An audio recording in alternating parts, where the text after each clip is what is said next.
I'm Dr. Anil Parikh. I'm head the Medical Affairs and Clinical Research of IPCA Labs. It's a great pleasure and privilege for me to welcome you on behalf of IPCA Laboratories on this evening continuing medical education activity on hypertension management with focus on Chlorthalidone. Today we are very, very privileged to have Professor Venkat Ram presiding over this function, and I request Professor Venkat Ram to kindly come on the dais. I think all of you, it's a very proud feeling. Just yesterday he has been awarded the Padma Award, and there is a national recognition in his honor, and we all feel very proud that Professor Venkat Ram has been recognized with a national honor. Kindly. So now, without taking much time, I would request Professor Venkat Ram to first introduce Professor Franz Messerli to the crowd here and take over and preside over the function. Sir. Thank you.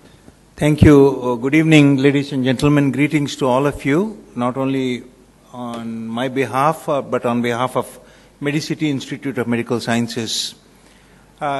This evening's program, it's going to be a wonderful experience to all of you, be assured, because we are discussing a therapeutic dimension of hypertension that has seen a lot of evolution, revolution, and re-emergence. So what you have seen is a total metamorphosis and coming out of ashes like phoenix. So I think this is a very unusual type of a meeting where you're discussing a therapeutic avenue that is quite old, but which is quite new. And that is the attraction, or that is the magic of this evening's program. All of you are quite aware of the problem of hypertension in our country, the burden of hypertension on our public health. Many of you participated in the study called SITE, S-I-T-E, study of Indian twin epidemic of hypertension diabetes, which was conducted 2 years ago in Hyderabad, Vijayawada, and Vizag. And the findings were that 24% of the patients that you and I see have hypertension or diabetes, and a large number of them have both hypertension and diabetes. 70% of the patients, according to this study in which many of you participated, either are unaware of hypertension or have uncontrolled hypertension. The complications are the same. It is very important that we control and contain hypertension effectively in the future. Hypertension in India contributes to 54% of cerebrovascular complications and 46% of cardiovascular complications. So it is a leading promoter of cardiovascular disease in our country, and this could have a major adverse impact if we don't act immediately. With our national resources, which are mainly human resources, people, we want our people to be healthy. If we are not healthy, then we cannot compete with so-called other BRICS countries. We used to call it BRIC, now South Africa is included, so BRICS. So if you want to compare with China, Russia, Brazil, South Africa, we need to maintain good health, like those nations. China health status is very high.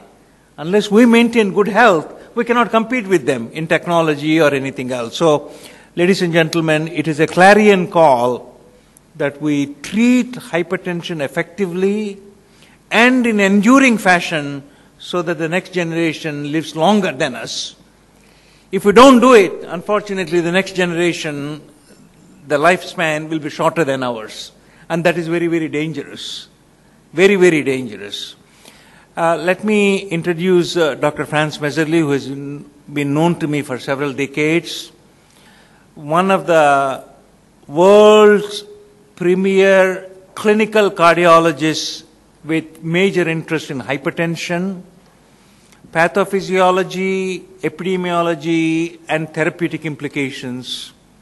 Many of you are familiar with his contributions to the hemodynamics of hypertension in the young and the old, and many of you are quite familiar with the pharmacological interventions that have been shown to reduce the cardiovascular burden through the work of Dr. Franz Messerli and co-workers.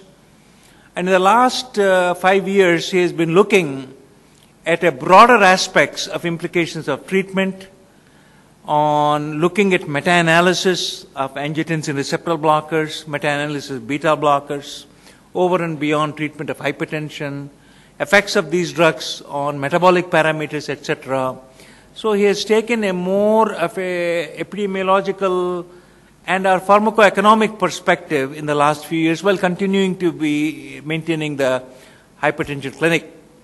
Dr. Franz Messerli is originally from Switzerland, and then he had a wonderful training in Montreal at the Montreal Heart Institute, which is one of the premier institutes in the world. And after training fully in cardiology, he moved to Ochsner Clinic in New Orleans, where he was instrumental in developing hypertension clinical services, diagnosis and treatment. While producing academic work clinically, he also was the North American editor for Journal of Human Hypertension. And he's one of the founders of the American Society of Hypertension. And he's very prominent in the American Society of Hypertension, was in the executive committee of the American Society of Hypertension. And the finances of the American Society of Hypertension were healthy when he was a treasurer, but I am told they're not that healthy these days. He serves both the journals of the American Society of Hypertension, Journal of Clinical Hypertension, and the Journal of American Society of Hypertension. Dr. Franz Messerli is very popular not only in North America and Asia, but very popular in Europe, because he has participated also in a lot of clinical trials that were conducted in Europe. So, ladies and gentlemen, it is a wonderful opportunity that all of you have to hear Dr. Franz Messerli. And, you know, sometimes people wonder when a pharmaceutical company creates an event like this, but don't underestimate it. It is very, very important. With so many advances that are taking place in medicine, such a rapid advances in taking place in medicine, when you calculate the number of publications that are published annually in medicine, if you read 10 articles per day, which none of us do, you'll be 84 centuries behind. Instead of doing that, the whole medical encyclopedia is transported to you through people like Dr. Franz Messerli, where all the work that you could not do has been done by somebody else. So that is very good. Let me also mention a few things about my good friend Dr. Shailendra Singh, who has already been introduced. One of the most senior respected clinical cardiologists in the country and in the city. He's been introduced by Dr. Parikh, and a wonderful clinical cardiologist who used to work at Medicity before, but he's continuing the excellence in Kamineni Hospital, and an excellent clinical cardiologist, excellent teacher. Now, let me ask Dr. Dayasagar Rao Garu to please come to the podium. He's a person that all of us admire, and all of us want to emulate him. How can you be seeing patients, doing cardiac catheterization, and still keep pace with advances in cardiology, in hypertension? So, Dr. Dayasagar Rao Garu embodies what all of us want to be, a clinician, an academician who keeps up. I don't know how you keep up. You just keep up with what is happening in clinical cardiology and hypertension. Wonderful combination. And the DNB students who are there at Krishna Institute of Medical Sciences, I don't think anybody is here. They're very, very lucky to be exposed to somebody like Dr. Dayasagar Rao. You know, usually when you think of academicians, our mindset is such a old mindset. You're thinking of PGI, you're thinking of AIMS, you're thinking of nothing like that. It's on your neighborhood. You have people who exceed people from PGI, All India Institute of Medical Sciences and Pondicherry. I know it, and I'm telling you exactly the way I feel. So we are fortunate. Dr. Dayasagar Rao Garu is going to join. Now, before I hand over the podium to Dr. Meserly, I want to tell the audience that during the panel discussion,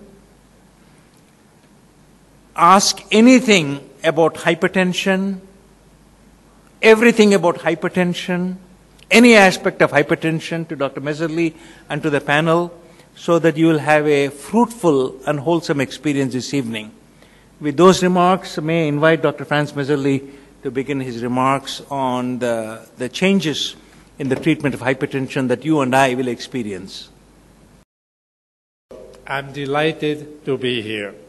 Now, allow me to remind you that in the past 100 years, only during the 1918 flu pandemic was cardiovascular disease not the #1 cause of death. This is a reassuring statement to those among us in cardiology. It's our daily bread and butter. It doesn't go away. But it's not so reassuring to the general public. Allow me to ask you a question. Excuse me. What is the residual lifetime risk of becoming hypertensive in a normotensive person age 55? In other words, you made it to 55. Your blood pressure is still below 140/90. What are your odds of becoming hypertensive in the next 25 years? 10 to 30, 30 to 50, 50 to 70, 70 to 90, over 90%. Anybody? I have to disappoint you here. This is Framingham, and as you can see, it is actually over 90%. So only your sudden demise will prevent you from becoming hypertensive. 9 out of 10 people in this audience ultimately will have to pop or should pop some pills. Allow me to show you a mystery case. This is a gentleman who in the year 1935, as you can see, was perfectly normotensive, blood pressure 140/70.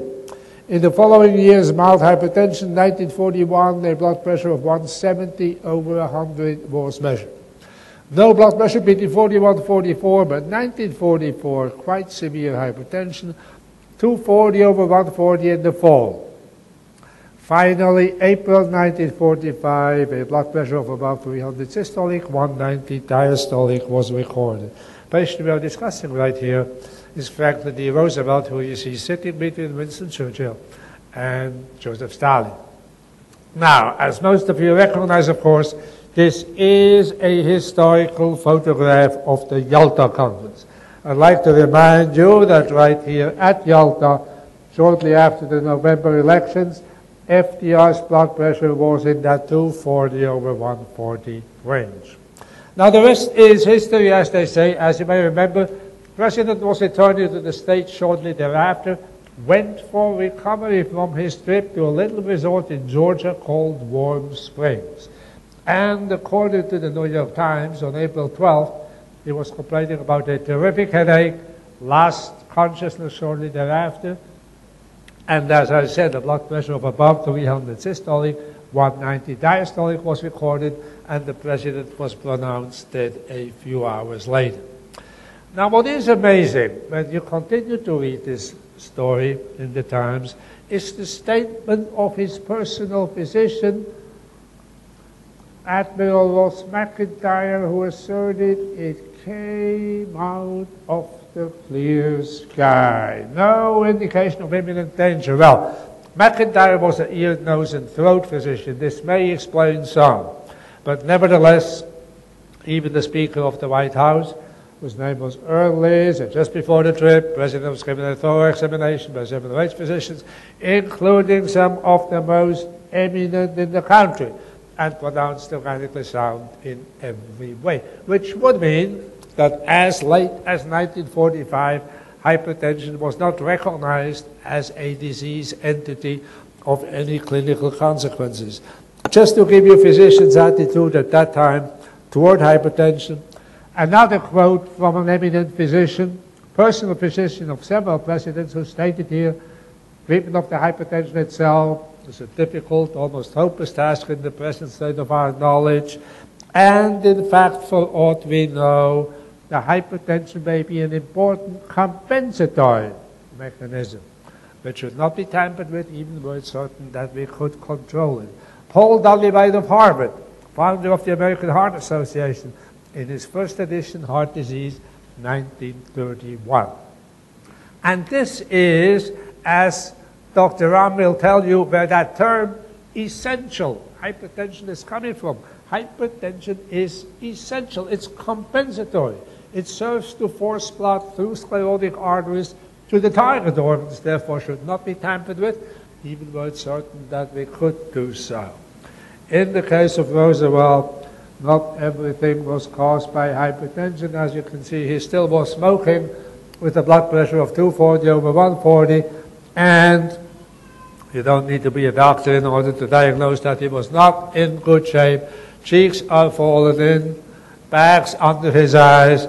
In fact, when you read the memoirs of Churchill, Sir Winston was complaining about the fact that FDR was napping, falling asleep, while negotiating with Stalin. And Stalin, as an old fox, shamelessly abused his somnolence, prolonging all the meetings late into the night, so that the most important decisions were made at midnight when FDR was soundly snoring.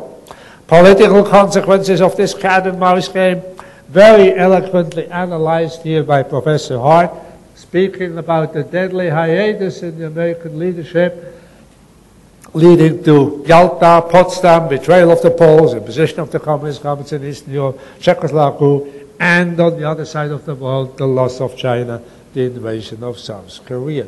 This much for complications of essential hypertension. Well, such was the state of the art in 1945. Today, allow me to ask you a question. Which of the following statements is true? In its usual dose of 12.5 to 25 milligrams, hydrochlorothiazide is a good antihypertensive, has been shown to reduce heart attack, stroke, and death. It's useful in combination therapy. It's well tolerated. None of the above. Make a choice. I'll give you an answer at the end of my talk. Now, I'm going to talk a little bit about myth, fables, and fairy tales of the thiazides. Obviously, thiazides are diuretic, and they make you pee. Now, thiazides are lousy diuretics, and loop diuretics are powerful diuretics. So that's straightforward and simple. Every clinician knows that. But, thiazides are lousy diuretics, but powerful antihypertensives. Loop diuretics are powerful diuretics, but lousy antihypertensives. So, again, every clinician immediately recognizes diuretics' antihypertensive effect is not directly mediated by diuresis. Simple, straightforward. Hydrochlorothiazide has been around since 1958, more than half a century. That inspires confidence. And if you had asked me just about 4 or 5 years ago, is it a good antihypertensive? Does it reduce MI and stroke? Is it useful in combination? Is it well tolerated? My answer would have been yes to all of the above. Because, like everybody else in the US, I was brainwashed by the JNC1 in 1977, by the JNC2, by the JNC3, the JNC4, the JNC5, the JNC6, and the JNC7. Every single joint national committee recommended a thiazide diuretic as preferred or step 1 therapy. And not surprising, therefore, as you can see, hydrochlorothiazide is by far the most commonly prescribed antihypertensive in the US.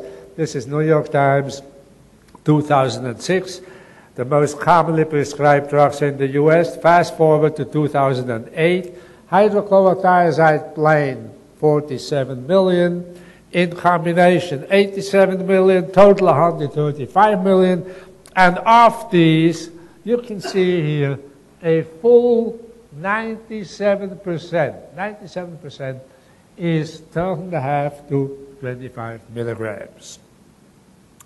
So it so happened I came across a little study by Yves Lacoussier, simple, straightforward study, didn't pay much attention. Lacoussier randomized patients to either losartan hydrochlorothiazide, or some of them remained on hydrochlorothiazide, and at the end, from week 12 to week 16, 25 milligrams of hydrochlorothiazide, and then there was a ambulatory blood pressure monitor. And you can see here, very nice reduction with the 24-hour ABPM with losartan hydrochlorothiazide, but with hydrochlorothiazide plain, 5.5 over 2.3. 5.5 over 2.3. Now, that stimulated my curiosity. And we decided to do a meta-analysis and look at all studies with hydrochlorothiazide and 24-hour ambulatory blood pressure monitoring. And as you can see here, we had a total of 40 prospective randomized comparisons, 19 studies. Make a long story short, a daily dose of hydrochlorothiazide lowers blood pressure by 6.5 over 4.5. And in head-to-head comparisons, this was significantly inferior to ACE inhibitors, ARBs, beta blockers, and CCBs. In other words, when you look at the incremental blood pressure reduction over hydrochlorothiazide, anywhere between 69 and 104%. Head-to-head comparisons, double-blind, and ambulatory blood pressure monitoring. Meta-analysis. Whenever you hear that word meta-analysis, a red flag should go up. Remember, a meta-analysis is like a sausage, only God and the butcher know what goes in it, neither would ever eat any. So, to be taken with a good grain of salt. I can assure you there are some lousy meta-analysis in top medical journals. So you have no idea how this thing has been concocted. Now, allow me just to make a little point here. There was a study by Finkelman showing that with hydrochlorothiazide there was a difference between office blood pressure. In the interest of time and to have more interaction with in our imminent panel, I think I would be very, very brief. 4.9 over 2.5. What does this mean? This means very simply that the antihypertensive efficacy of hydrochlorothiazide office blood pressure measurements are deceptive and prone to lull physicians on patients into false sense of security. It means very simply that in the early morning hours, this is hydrochlorothiazide against chlorthalidone, in the early morning hours, that's not when the physician sees the patient, that's when the patient is actually in the bed at home, the blood pressure is not well controlled. And as everybody knows, when Kata has been pioneering this, you can see here the early morning blood pressure surge is important because at that time, strokes happen, 50% of them, 40% of the MIs, and 20 and 30% of sudden death happen in the early morning hours. It therefore behooves us to control the blood pressure during that time. So, it's not a good antihypertensive. But then the Joint National Committee tells us diuretics have been unsurpassed in preventing cardiovascular complications of hypertension. True for chlorthalidone in SHEP, chlorthalidone in NOLHAT, in indapamide progress, in indapamide high-vet. What are the data for hydrochlorothiazide? Zero zilch. There are no data showing that hydrochlorothiazide in the dose of 12.5 to 25 reduces morbidity and mortality. There is the old VA study, sure, by Ed Fries, but there it was a fixed dose combination, 50 milligrams of hydrochlorothiazide plus reserpine twice a day. And there is the New England Journal of Medicine looking at primary cardiac arrest. And you can see here, when you go to 50 milligrams of hydrochlorothiazide, the risk was 70% higher, and when you go to 100 milligrams, it's 3.5 times greater, the risk of primary cardiac arrest. It's a very nice dose-response curve. The higher the dose, the greater the risk. Conclusion there was very simply that the higher the hydrochlorothiazide doses, they put the patient at the risk of cardiac arrest, and we should therefore use low doses. Well, sure, but low doses don't lower blood pressure very much. Now, we published a nice little review in the American Journal of Medicine stating what you just saw. There is no evidence that hydrochlorothiazide in its dose of 12.5 to 25 reduces morbidity and mortality. And, of course, we got a letter to the editor that Messerly and Bangalore state this, but when you look at the analysis, there are 24 trials with 28 arms showing a nice reduction of morbidity and mortality, and we were accused of cherry picking. So, how come? Who is right here? Well, I invite you to look at these trials. These are these trials. It's the UFI, HIMET, and so on and so on. You can see here in none of them it was hydrochlorothiazide.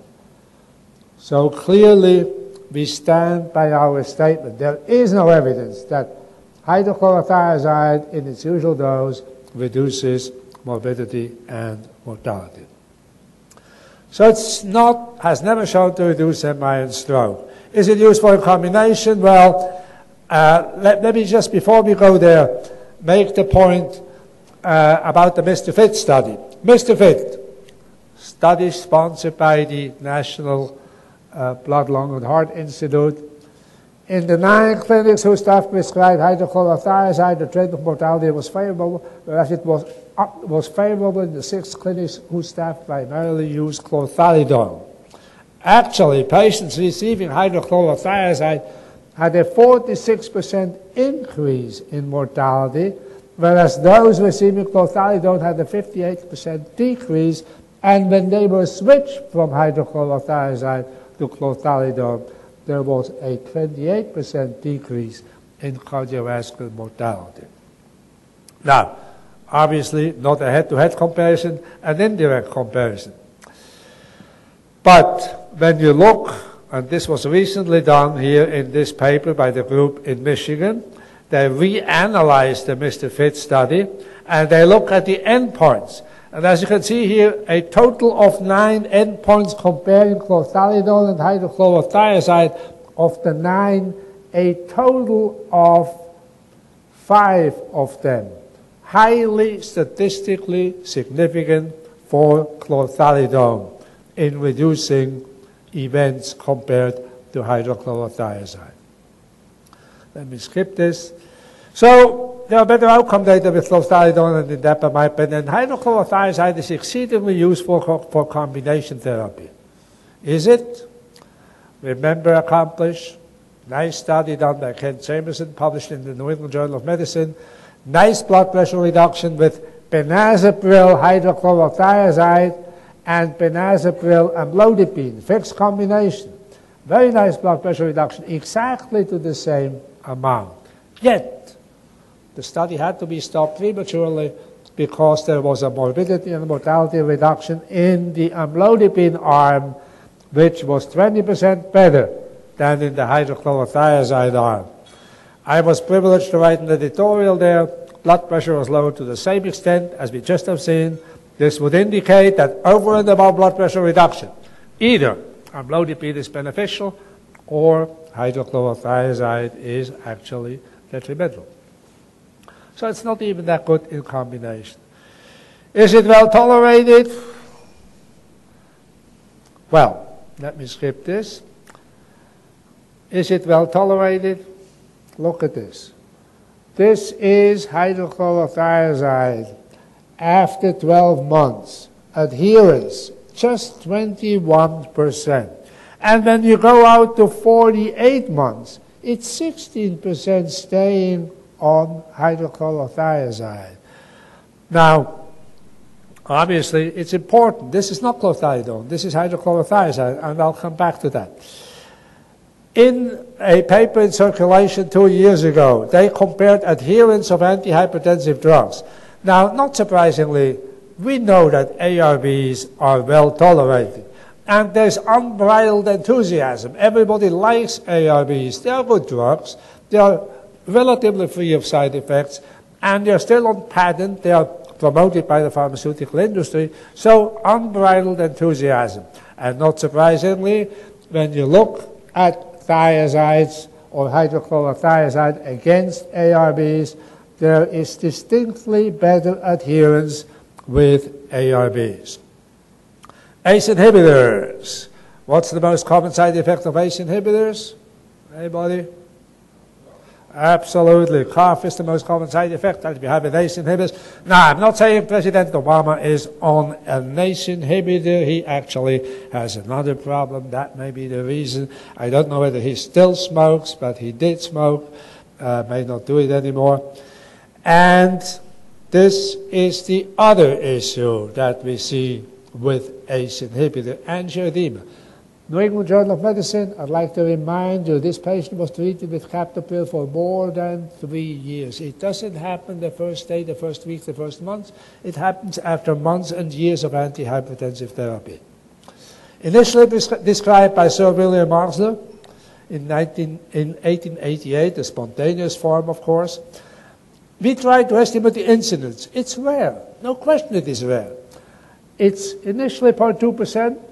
Subsequently 1 in 500 patients per year, but when you translate this into the real world, you have about 20% angioedemas that are life-threatening, and of these about 16% that are fatal, and extrapolated to 30 million patients who are on an ACE inhibitor, you end up with more than 1,000 fatal angioedemas per year. And just to show you that this is not fiction, this is a paper published in the Journal of Forensic Medicine, a case report. 63-year-old man running onto the front lawn, waving a white towel, pointing toward his throat, collapsing, attended by neighbors, transported to the emergency room, and tracheotomy was done. No avail. Patient was pronounced dead shortly thereafter. Medical history revealed hypertension treated with enalapril for at least 8 months. 1 out of 7 cases coming from one coroner's office. These are the other 6. All of them asphyxiated, as you see here. 5 months ACE inhibitor therapy, 21 months, 8 months, 10 hours. This is the only one who had it with the first dose. Chronic. Study from Italy, 86 cases of angioedema. Medium duration of ACE inhibitor therapy, a full 12 months. Okay? So again, not the first day, not the first week. It happens after weeks and months of antihypertensive therapy. Are you safe to switch a patient to an ARB? Yes and no. Here, the value study, same incidence of angioedema with amlodipine and valsartan, but we did a study published in the Green Journal. You can see here, ARBs have also a slightly higher incidence of angioedema than the CCB diuretics, placebo, and even the beta blockers. But of course, they are not as high as are the ACE inhibitors. So, not surprisingly, ACE inhibitors still are much better adhered to than is hydrochlorothiazide. Calcium blockers, most common side effect is pedal edema, and obviously here again, hydrochlorothiazide is not as well tolerated. And you may ask, actually, what is the reason? About the beta blockers, I almost forget. The most common side effect here, obviously, is sexual dysfunction, erectile dysfunction. And again, even against the beta blockers do win over hydrochlorothiazide. And you may ask, why is it that hydrochlorothiazide is not well adhered to? Well, that's the reason. You got to go. You got to go. I mean, in a big city like New York, where there are no bathrooms, it's very, very difficult, you know. So you don't want to take a water pill that makes you pee because you cannot function. You cannot function. So the conclusion of this paper by Kronish was very simply lowest adherence to diuretics, i.e. hydrochlorothiazide and beta blockers, highest adherence to angiotensin receptor blockers and ACE inhibitors. So it's not even that well tolerated. Meaning that hydrochlorothiazide, the most commonly prescribed antihypertensive drug, is inferior in blood pressure lowering, has never shown to reduce heart attacks and strokes, is inferior in combination, and is the least well tolerated of all commonly prescribed antihypertensives. And here, ladies and gentlemen, we are bragging about evidence-based medicine. My humble question is, what evidence do we have in the US for 135 million prescriptions per year? Zero, zilch, none, nada. Patient of mine, CEO, referred himself to me because he was concerned about his blood pressure fluctuations. Now, he was a very intelligent man, and the way he handled his blood pressure, you know, patients who are intelligent like to do it themselves. Whenever he ate too much salt, he took hydrochlorothiazide 25 or 50 milligrams. Whenever he felt stressed out, he took 50 or 100 milligrams of atenolol. And look at this. We have a blood pressure here of 185 over 101, and then here it's 119 over 85. Tremendous fluctuations. Tremendous fluctuations. And he was concerned about that, and rightly so, because there was a paper in the Lancet showing that indeed blood pressure variability is important. The greater the standard deviation, the greater the risk of stroke. In the same Lancet, there was a paper actually showing that CCBs are by far the best to keep blood pressure at bay. So I told this gentleman very simply, stop fiddling around with your blood pressure medicine. Go on amlodipine 5 every day, day in, day out. And he came back with these blood pressure. Just amlodipine 5 instead of doing it themselves. So you can see very smooth, very nice blood pressure control. N of 1. Anecdote, this is not science, okay? I want to make it very clear. Allow me to show you another N of 1. This is a woman who came in with white coat hypertension just about 3 months ago. Her home blood pressure was consistently 130, 110, over 70 to 80. But in every physician's office, her blood pressure was distinctly elevated. These are her home blood pressures, as you can see here, nice blood pressure control. And the physical findings were unremarkable, except I measured myself, 190 over 110, 170 over 125, and she was on amlodipine and olmesartan. Now, this is a pretty good antihypertensive regimen, and I was a bit surprised, you know, I was a bit surprised. So I decided to scrutinize these home blood pressures just a little bit better. Now I want you to look at this. Look at these home blood pressure. 118 over 80 one day. The next day, 118 over 78. The third day, 118 over 77. The next day, 118 over 77. 118 over 76. And 2 minutes later, it's 118.77. Now here she decided to have 111 over 85, 111, 111, 111. Clearly a case of factitious white coat hypertension. She made all these blood pressures up. And you can see here when you measure a standard deviation, it is 1.1. The patient we just saw, this was that CEO I just described to you. Standard deviation before, 19.7. After he was on amlodipine, 12.9. And all of you were impressed by the nice blood pressure control. Clearly, this is fiction. This is factitious white coat hypertension. And we are writing the case up because this has not been described at the present time. N of 1, anecdote. And of course, this is also N of 1. Willie Langley died August 12, 2010, age 103. after having smoked for more than 95 years, lung cancer at age 87. N of 1, celebrating her 100th birthday here. Okay, let me just inject a little spice here. I want to make it very clear. When the authors of JNC 1, JNC 2, 3, 4, 5, 6, and 7 were recommending thiazide as first-line or preferred therapy, they were fully aware that to 99.9% of practicing physicians, this did not mean chlorthalidone or indapamide, but very simply hydrochlorothiazide. Very simply hydrochlorothiazide. And to my way of thinking, this is deceptive. This is not acceptable. They were selling American physicians down the river.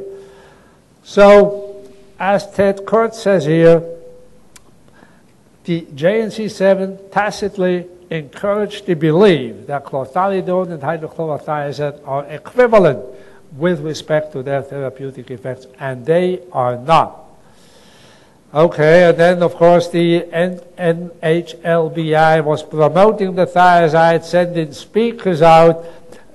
You can see here detailing 18,000 physicians with 1,700 educators in 147 grand rounds, dinner meetings, etc., to actually helping prescribe thiazide diuretics, but of course this meant again hydrochlorothiazide. Despite the fact that on all hats, as you remember, was done with chlorthalidone. Now, they were very successful. I'll just give you one example here. This is on heart.org. Hydrochlorothiazide is the best. All had. The largest hypertension clinical trial ever conducted concluded that hydrochlorothiazide is as good, if not better, than the expensive antihypertensive in the market. What better evidence do we need? Especially when you take cost into account, hydrochlorothiazide is the best antihypertensive we have. Well, this is opinion of a practicing physician in the US. All that was done, as you can see here, with chlorthalidone. So all he just said pertains to chlorthalidone, but there is no evidence for hydrochlorothiazide. And I can only say here with Thomas Mann, of course the medical profession does not differ from others in that the great majority of its members are ordinary airheads, ready to see what's not there and to deny what is evident. A few other opinions about chlorthalidone. Norm Kaplan here talking about a tale of tortoises and the hare, actually stating that chlorthalidone is the best diuretic for the treatment of hypertension. And now that pharmaceutical representatives are no longer promoting hydrochlorothiazide, perhaps publications and talks by non-biased speakers will help to set the record straight. Then we have John Flack. Direct comparison would be nice to have it, but until such data become available, the totality of evidence favors the use of chlorthalidone over hydrochlorothiazide. And finally, Ted Kurtz. Chlorthalidone, don't call it a thiazide-like anymore. It makes just about as much sense as calling amlodipine a diltiazem-like calcium antagonist. And finally, the new guidelines of the British Hypertension Society coming to the conclusion that chlorthalidone or indapamide should be the drug of choice if a diuretic is needed in the treatment of hypertension. Now, John Costes, for every month of chlorthalidone-based therapy, life free of cardiovascular disease was prolonged by 1 day. I reviewed this paper for JAMA, and of course I found it interesting, gave it a good rating, it was accepted and was published. And I want to make a point here. And this point we published in the European Heart Journal. You can see here, when you look at cardiovascular disease mortality in the US, it is gradually falling, right? Very, very nicely here, linearly so, from 1990 to 2005. But when you look at cancer, there is no such trend. So somewhere here in 2015 or so, the two will meet. And at that time, the dictum that cardiovascular disease remains the #1 cause of death will be mute and futile. It's going to change. It will be cancer. In Canada, already in every single province, the death rate from cancer is higher than the one from cardiovascular disease. So, conclusion, myth of a class effect, the antihypertensive effect of diuretics is not directly mediated by diuresis. Hydrochlorothiazide is a poultry antihypertensive, no outcome data. Term thiazide is deceptive, should be abandoned. If a diuretic is indicated in the treatment of hypertension, chlorthalidone or indapamide are the agents of choice. And obviously, to come back to the question, it's none of the above. Now, allow me to skip just 4 or 5 slides here and ask you very simply, what is the 15-year risk of a coronary event in a 48-year-old male patient who has a positive family history, high stress, hyperlipidemia, mild hypertension, overweight, smokes cigars, non-compliant, loves to eat at McDonald's? Well, this is the gentleman we were talking about. And you can see here just a little bit metabolic, blood pressure 140/90, acceptable then, 20 years ago, but certainly not now. Smokes cigars and eats out at McDonald's every so often, then has to compensate by vigorously running. Doesn't help that much. As you can see here, he remains pretty metabolic, shall we say, to use a euphemism, and eats out at McDonald's every so often. This is President Clinton, and President Clinton, and President Clinton, and President Clinton, and President Clinton, and again President Clinton, and finally, dessert is important, again President Clinton. When he had his ACS, his coronary, he was actually in New Orleans, and we were there at the same time. Clinton made traditional stop at the Café du Monde for beignets, fried donuts, powdered sugar. Midday meal, he ate gumbo, fried catfish, and black-eyed peas. In the afternoon, surprise, surprise, the ACS took over. Look at this, French fries, ice cream, ham and cheese, and then the New York Times teaches us it's the Clinton genes. Now, he has converted. He saw the light. He is in sinus ridden. He became a vegan. This is an interview with Wolf Blitzer. What kind of diet are you on? The short answer is, I went on essentially a plant-based diet. I live on beans, legumes, vegetables, fruit. I drink a protein supplement every morning. No dairy. I drink almond milk mixed in with fruit and a protein powder, so I get the protein for the day when I start the day out. And it changed my whole metabolism, and I lost 24 pounds, and I got back to basically what I weighed in high school. I want you to look at him, though. I want you to look at him. He looks a little bit less happy than when you saw him just a little bit before that. You know, remember when you saw the picture here of the happy Clinton? So there's a trade-off, right? There is a trade-off. So it's not that entirely simple here. There is a little trade-off that you have to consider. Then we have the Clinton syndrome. President Clinton calls into Larry King life from his hospital bed prior to Cabbage, one day prior, from Columbia, actually. He was at our institution. What did President Clinton state? And we published this in The Lancet.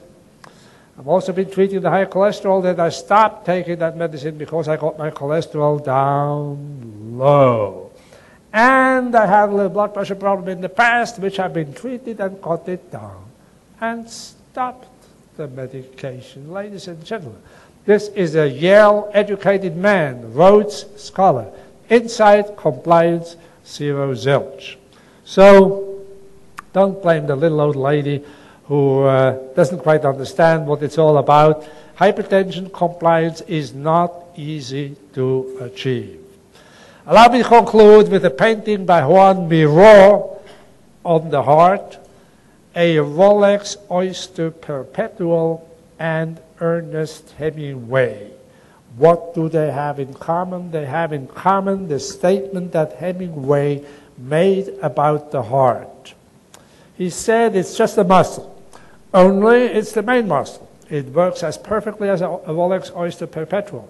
The trouble is you cannot send it to the Rolex representative when it goes wrong. When it stops, you just don't know the time. You are dead. And thank you very much for your attention. Good. I would just touch upon what we have done on Chlorthalidone when we introduced it 2 years ago. We are all aware that there is a cardiovascular epidemic in India. With the difference is that increasingly younger population of Indians is getting affected with not only hypertension and diabetes, but also pre-diabetes and pre-hypertension. And in this epidemic, hypertension is playing a major role, and it is directly responsible for major cases of stroke and coronary artery disease. Currently, we are in the midst of the diabetes and hypertension, which are fueling this CV epidemic. If you take an age group right from younger 20 to 44 to 65 and older, you notice that if the person is diabetic, then his possibility of being hypertensive increases much more as compared to when the person is non-diabetic. Need for tighter control is obvious because when you want to avoid the comorbidities which come with hypertension, like chronic kidney disease, congestive heart failure, and diabetes. While the statin promoters have made a very good point of that if you reduce cholesterol, LDL cholesterol by 1%, you reduce CV risk by 2%. But similarly, the benefits of lowering blood pressure is equally great, if not is equal, if not greater. So goal blood pressure, we all know that we need to go below 140/90, except when you have diabetes or kidney disease, you go below 130/80.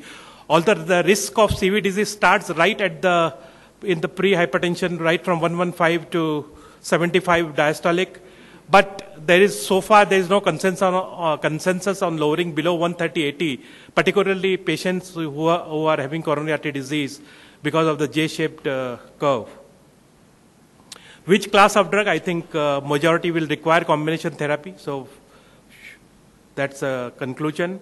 And thiazide type diuretics, so far the term which Professor Messerly has now given, that why it should be contested, but thiazide type diuretics is now, you refer to chlorthalidone and indapamide there, and thiazide diuretic is referred to more hydrochlorothiazide and benzoflumethiazide. There is tremendous underuse of thiazide-like diuretics in our country. It is possibly, it's mainly related to lack of promotion and the awareness among clinicians that thiazide-type diuretics like chlorthalidone, it leads to CV risk reduction. There is an excessive emphasis on metabolic adverse effects of thiazide-type diuretics. There is a misconception that these are not suitable for Indians, although hydrochlorothiazide is very widely used in combination therapy. In fact, the combination of AC and ARB with hydrochlorothiazide sells much more than AC and ARB alone. This is how chlorthalidone has evolved over the years. Contrary to popular belief, it is 1 to 2 years younger to hydrochlorothiazide and not older to hydrochlorothiazide. And now we are talking of, since it is at least twice as potent as hydrochlorothiazide, since hydrochlorothiazide 12.5 is the most widely used doses, we investigated the 6.25 milligram dose, and what we did was 3 trials we have done with 6.25 milligram dose and published those studies. We have used 6.25 milligram alone versus approved low doses of atenolol and amlodipine and found it to be equally effective in lowering blood pressure, which was a 6 months trial. Then we combined it with metoprolol succinate extended release and with losartan, and again we found that it is as good as 12.5 milligram hydrochlorothiazide in lowering both systolic and diastolic blood pressure. There you see the reduction in systolic BP, in the diastolic blood pressure. After that, Takeda has come out with now azilsartan with chlorthalidone. This is the editorial on our article, which was written in Expert Opinion on Pharmacology by Dominic Saika. So we found that in 6.25 milligram, it showed a good tolerability in all 3 studies, and there was no metabolic adverse effects, and good response rate.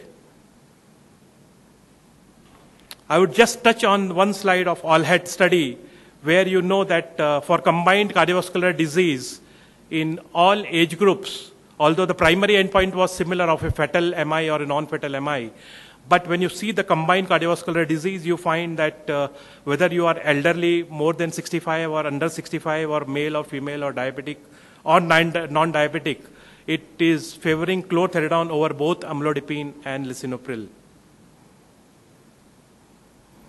This is the SHAPE study. I would just like to show one slide. In the elderly at that time, it was not sure whether you treat hypertension in the elderly.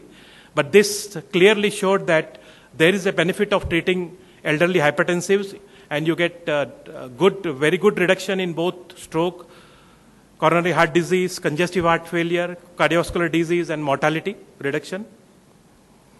This is the SHAPE data where 6.25 milligram dose was used in almost 74 patients. And the potassium level is statistically similar to placebo arm. So you don't, you are saved of the adverse effect, metabolic adverse effects on electrolytes with chlorthalidone in 6.25 milligram dose.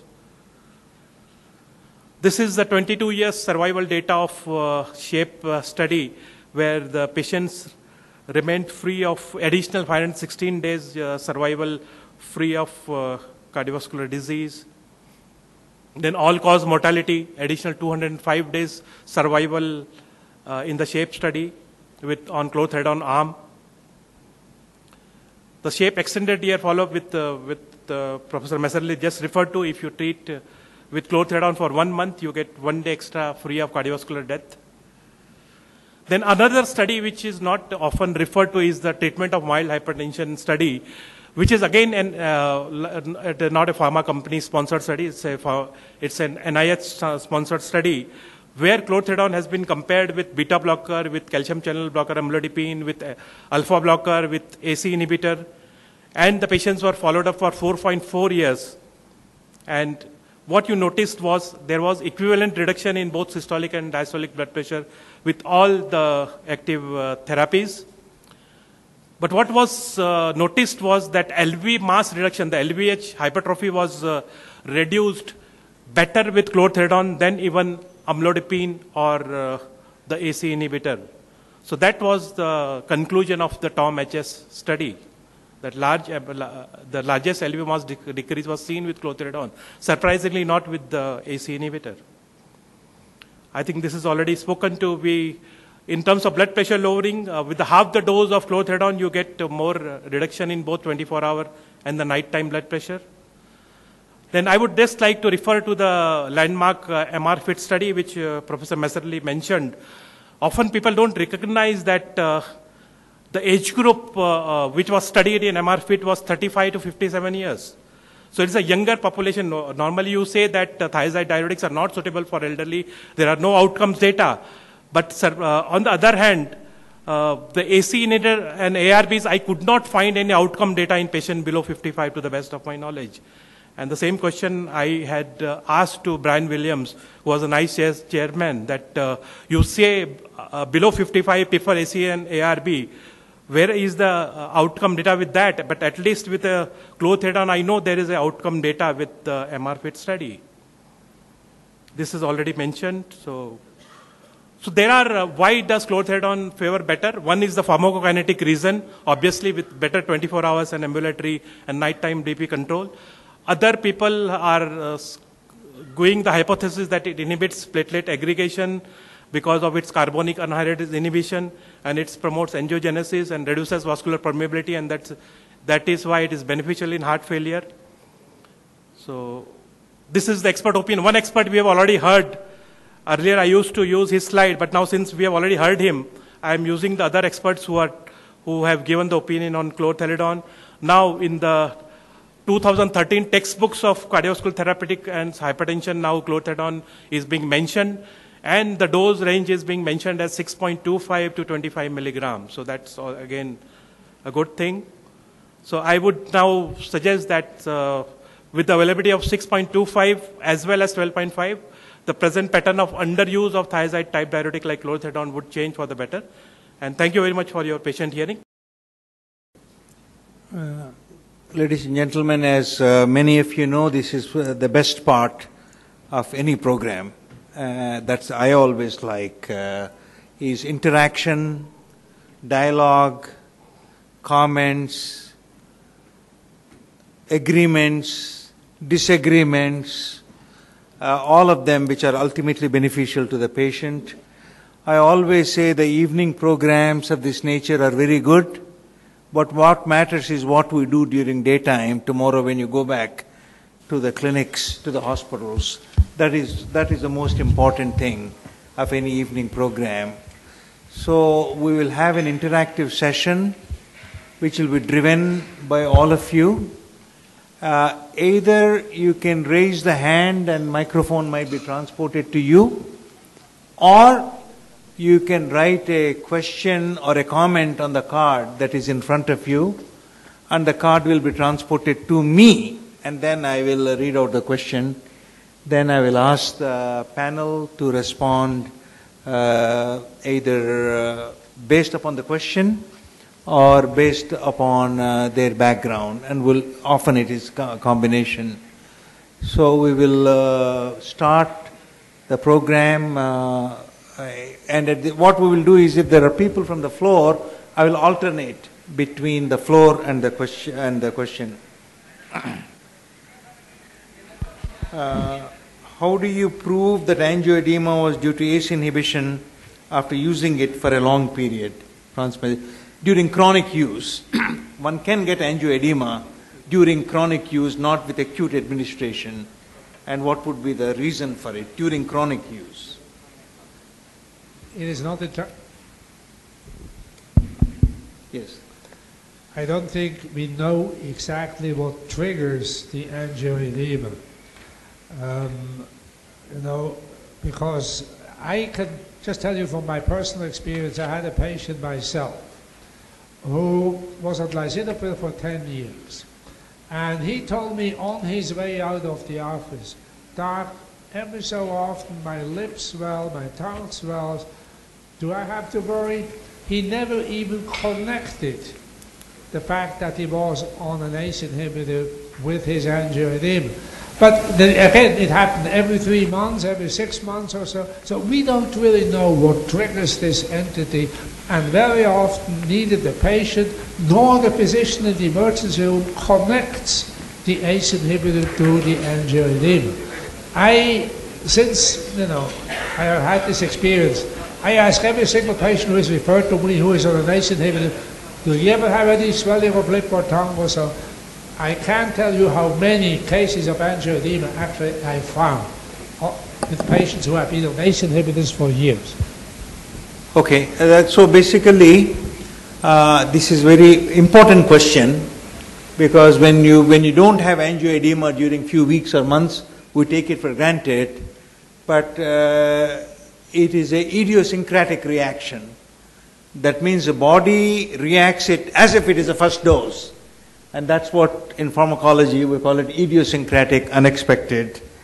The next question I will ask Dr. Dayasagar Rao to comment on it, and then towards the end I might comment on it. I will supplant it. Elderly people develop hyponatremia from diuretics, but at all the guidelines recommend diuretics or CCBs for management of elderly. So the question would be, how do you balance the benefit versus the frequent side effect that people like Dr. Arun Bajaj see in their practice? The problem has always been, I think the first thing to do about treatment of hypertension in the elderly is to measure the blood pressure both in the sitting as well as standing blood pressure. And when you are giving a diuretic, this postural hypertension might be exaggerated. I think we have to be careful because in some of these patients, the sitting blood pressure may be something like 160, 170 by 80, and in the standing blood pressure, it may be only 130 by 80, in which case you don't even treat them. But then if you still find that the blood pressure is on the higher side, I would rather give the patient a calcium channel blocker first, and the target levels are Probably, ideally should be around 140, but the patient tolerates it. By and large, the elderly people do not tolerate the lower levels of blood pressure because for whatever reason they have. So the patient is comfortable at 150 but gets dizzy whenever this blood pressure falls to 130. I'm happy to keep it around 140, 150. But as I said, my first choice will be calcium channel blocker and probably add a diuretic if required, if it is uncontrolled. Especially in summers, probably I would still persuade them to take calcium channel blockers and give what I call an optimal dose of calcium channel blockers.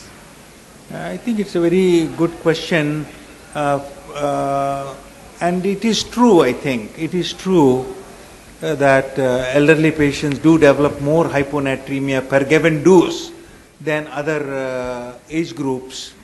One of the possible explanations is per the magnitude of volume deficit. For magnitude of volume deficit, there is a greater release of LDH in the elderly. Studies have shown physiologically, for a percentage of volume deficit, elderly people mount a greater ADH response, and that could be responsible for greater hyponatremia. The next question would be to Dr. Shailendra Singh.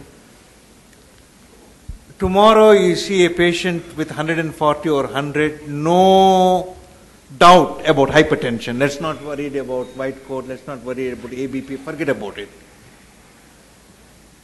Would you start that patient, and no compelling indications, would you start that patient on chlorthalidone, yes or no, and what are the reasons for your response?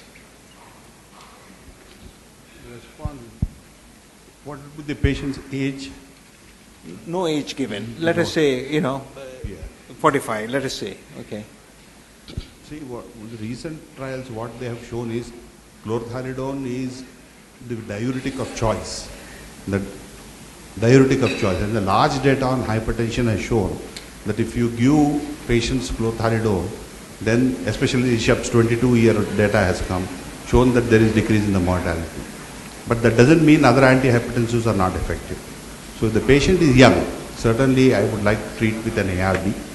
Add on a diuretic if it is necessary. If the patient is elderly or patient has systolic hypertension more commonly, then probably I would treat with chlorthalidone first.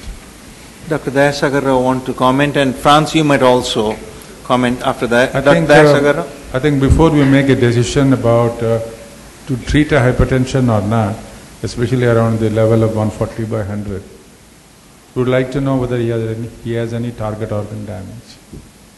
In the absence of a target organ damage, probably I would still like to give therapeutic lifestyle changes before we embark on a drug therapy.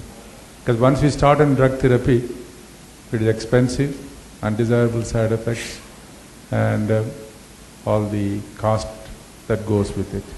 So my first choice will be just see whether any target organ damage is there. If the target organ damage is there, you can still try therapeutic lifestyle measures.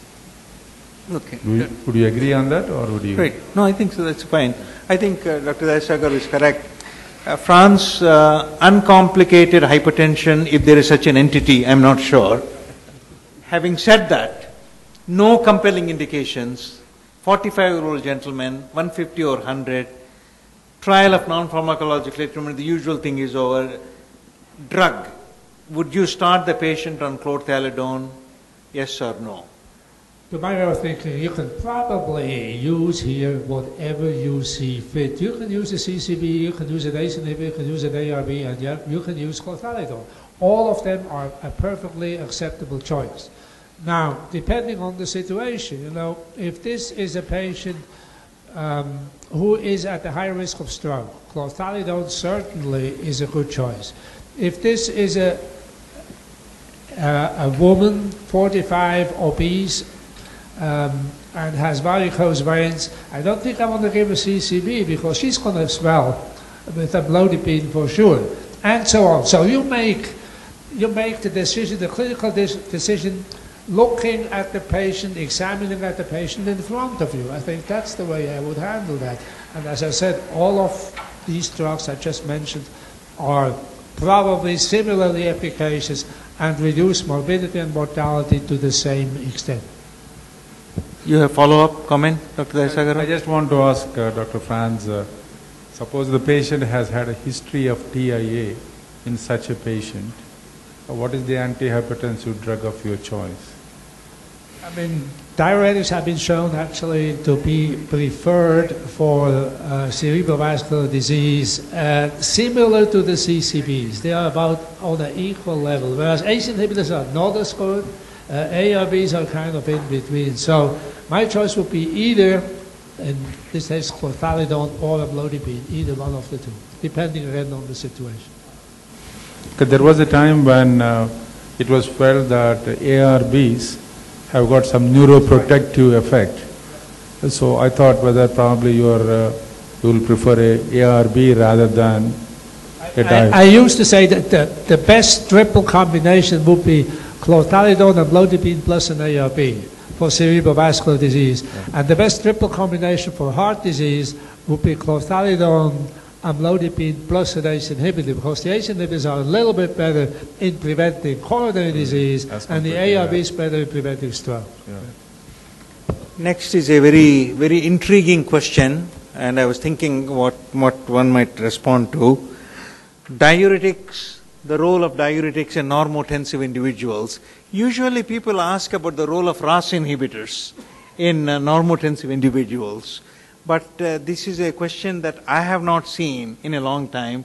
I'm presuming no heart failure, no kidney disease.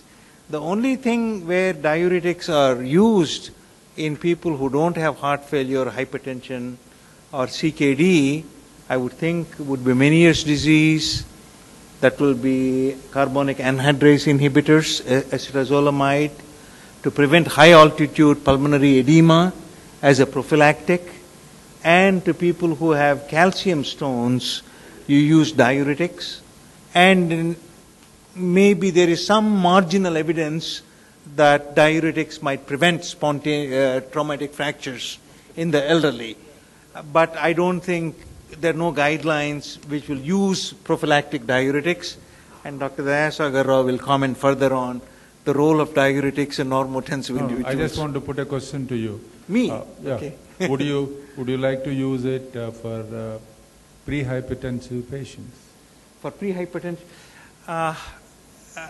First of all, I don't think so, because patients with pre-hypertension in general tend to be of younger age group, and there is no evidence in pre-hypertension that diuretics would be helpful. The only class of drugs where pre-hypertension could be useful is in the trophy trial with ARB. People call that non-pharmacological treatment, but that is pharmacological treatment for pre-hypertension.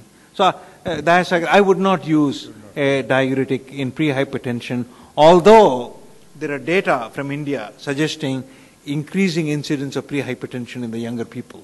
So, but it's a very good question. No, I thought probably since we advocate salt restriction as one of the methods, yeah, sure, probably that might be more useful in preventing further progression. Oh yeah, absolutely. And today in Hindu, on page 7, there is on World Health Organization, World Health Day. Maybe I'll go with Shailendra to that side. The frequency of monitoring potassium, this is another perennial question. Frequency of monitoring potassium on people on diuretic therapy. Specific, non-specific? I think you need to check potassium when you start the patient initially on a diuretic. It's very important. But on long-term usage, you probably don't have to do it that frequently. But initially, once you start the patient on a diuretic, I think you must check it at least once. If the patient is on high-dose diuretic, definitely you need to check potassium very frequently. And also for patients who are elderly, probably you need to check them more frequently. Let me just make a point here. You're absolutely right. No question about that. But I have to say, My major concern with potassium is hyperkalemia most often, because lots of my patients are on a full dose of an ARB ACE inhibitor, have a little bit of CKD, creatinine of 1.4, about 1.5, and then you give them possibly spironolactone, you have to, and obviously hyperkalemia is becoming a much bigger issue this day and age than is hypokalemia. Dr. Dayasagar, frequency of potassium monitoring during diuretic therapy. I think it has been answered, but one of the things probably that is underestimated at least is simultaneous usage of NSAIDs, which makes things very complicated. When you combine an NSAIDs, most of these people also have osteoarthritis or some sort of a back problem. We have seen patients coming with hyperkalemia, and especially with a combination of ACE inhibitors for hypertension or for heart failure, then they'll end up with symptomatic hyperkalemia. I'm not talking just about metabolic or blood test being abnormal, symptomatic hyperkalemia. But I think whenever you're prescribing these ACE inhibitors, you have to warn them that if you're going to take any other drugs, you should be in concurrence with the treating physician. One more perennial question. No meeting in India ends on hypertension without raising the flag of indapamide. Indapamide flag has to be hoisted at every meeting. So, Shailendra, Dr. Messerly and Dr. Dayasagar Rao, brief comments, A, on indapamide, B, why it has not been passionately advocated so far. Dr. Franz will start with Dr. Shailendra Singh. We'll work that way. I think indapamide, first of all, in the US is rarely ever used. There are some head-to-head comparisons against hydrochlorothiazide. It seems to have certain metabolic factors are less pronounced with indapamide. And of course, we do have 2 outcome studies that are actually pretty good. So why it's so underused actually escapes me. It's not clear to me. It's a pretty decent antihypertensive. Shailendra, indapamide and Shailendra Singh. Yeah, actually the HIVET trial, they used indapamide, and 80-year-old plus people with more than 150 blood pressure, if given indapamide, their mortality reduced by 30%. So it is a good antihypertensive, no doubt. Actually, I'm not very sure why it is being underused in India. No, one of the reasons is probably most people don't think indapamide is a diuretic. Right. Yeah, most people think. They think that it's an antihypertensive drug.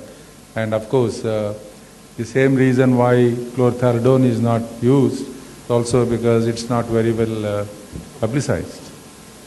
So, indapamide is a good diuretic. But I just wanted to know, while we are on the diuretics, in Indians we have a very high incidence of diabetes. So when we are combining a diuretic along with a beta blocker, there is probably a bit more higher incidence of diabetes being induced. I just wanted to know what is the data we have on chlorthalidone versus vis-a-vis diabetes onset or diabetes worsening. Do you have any data on that? I think the only data we have is in the all-heart study, and there the risk of new onset diabetes was distinctly higher with chlorthalidone compared to lisinopril, and also compared to amlodipine. Having said this, despite the fact that this was so, that the risk of new onset diabetes was higher, the event rate was still distinctly lower. So, it's a useful drug. In 3 major trials, one Dr. Shailendra Singh has already mentioned, HIVET, in coronary artery disease, Europa, and in the elderly progress trial, in combination therapy, it seems to be quite good. Now, one question I have, sir, for Dr. Mistry. There is recent data from accomplished trial that overweight hypertensives are different from normal weight hypertensives. What's your comment on that? That's Michael Weber, published that in The Lancet, and I was privileged to write an editorial. I think basically what Michael showed is that when you look at at lean normotensives, there's absolutely no question that amlodipine benazepam wins over hydrochlorothiazide. When you go to the obese, it looks a little bit different. It is as if hydrochlorothiazide is almost as good as amlodipine, almost as good, not quite. So therefore the conclusion of Weber was, and actually it was put in his mouth by the Lancet editors, that in the obese you can use hydrochlorothiazide. And, you know, I was an editorialist and I said this is a lot of nonsense because I would not use hydrochlorothiazide in the obese. There's no reason to do so. The only reason it's beneficial is that it contracts volume, prevents congestive heart failure, and of course that's a good thing. But nevertheless, I still probably would use rather than hydrochlorothiazide amlodipine benazepam in that situation. I just wanted to know from Dr. Franz, does chlorthalidone work equally well in patients having CKD? That's another actually very loaded question. You know, every nephrologist will tell you once you have CKD grade 3, you should switch to a loop diuretic. There's not much evidence to that. When you look at the data, you can actually use the thiazides, including chlorthalidone, up to CKD stage 4. And they still do lower blood pressure. And what I not uncommonly do, I add on a loop diuretic to a patient who is on chlorthalidone if CKD progresses. And the combination of a loop with a thiazide is a perfectly acceptable one in these patients. Yeah, it may not be useful that much. Okay, we have a lot of questions and we'll have very brief comments and I'll comment on some so that we can finish. This is a question only Dr. Srinivasan has the guts to ask. Nobody can ask this. Should we ban hydrochlorothiazide? Only Dr. Srinivasan has the courage to ask. France, should we ban? Should there be a moratorium on hydrochlorothiazide? I remember I was also the one who said short-acting nifedipine should be banned, and it was banned, right? Capsule. Given all the fixed combinations that we have now in the U.S., practically every single beta blocker, every single ACE inhibitor, every single ARB, with one exception, is combined with hydrochlorothiazide. So it's not realistic to ban hydrochlorothiazide, unfortunately. Okay. Now, I'm going out of sequence because this is the first time I have seen a question that was sent to me typed. It is in typing. So somebody typed the question at home and came, so I have to respect Dr. Rakesh. I have never seen a typed question in this kind of a conference. It's very, where is Rakesh? Okay, it was sent. Okay. Okay, telmisartan and chlorthalidone combination, I'll comment on it and then others could. I think it's an excellent combination because this is one of the few combination therapies where individual components have been shown to have good outcome studies. You have good outcome studies with telmisartan, at least on target, to some extent Transset, to some extent Profess. And with chlorthalidone, you have Mr. Fetri analysis, you have Shep extension, etc. One of the few combinations where both the components have good outcome trials, right? Both of them are long-acting, right? Both of them are long-acting, yeah.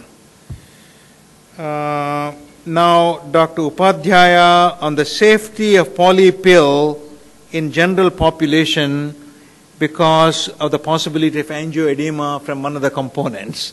And that is the reason why a lot of regulatory agencies will have difficulty whether a little bit of beta blocker can put you into full heart block, whether a little bit of ACE inhibitor can cause death by angioedema. So, of course, in the polypill HiCap study, they didn't see it, but I think the potential exists, right, Dr. Dayasagar? I think the polypill concept is a public health concept. You are trying to cover a lot of people with common disorders like hypertension, hyperlipidemias, rather than individualizing the treatment for individuals. So from a public health point of view and for covering a lot of people, and it's a cost-effective medication. The way I see it is because it has got antiplatelet drugs, it has got beta blockers, it has got ACE inhibitors. So it is basically aimed for hypertensives or coronary artery disease combinations rather than any other combinations. I agree with you, but remember the original polypill as proposed by Wald contained folic acid. Yes, yes. Now we know that shouldn't be folic Sure. acid in there. So, you know, these things may change as we go on. Okay. In next 5 minutes, we have to cover very, very quickly. Actually, very interesting question from Dr. Ram Reddy. I never thought of it. Chlorthalidone and sympathetic drive. Very interesting question. I don't know the effects of chlorthalidone on neural tone, on muscle sympathetic nervous activity. I suspect acutely it would increase catecholamines acutely, but not chronically. No, I'm not aware of it. I'm not aware of new sympathetic drive changes to chlorthalidone. Very interesting thing. Anybody has any comment? The usual question, whether ARBs are superior to ACE inhibitors. They're superior in terms of the tolerability.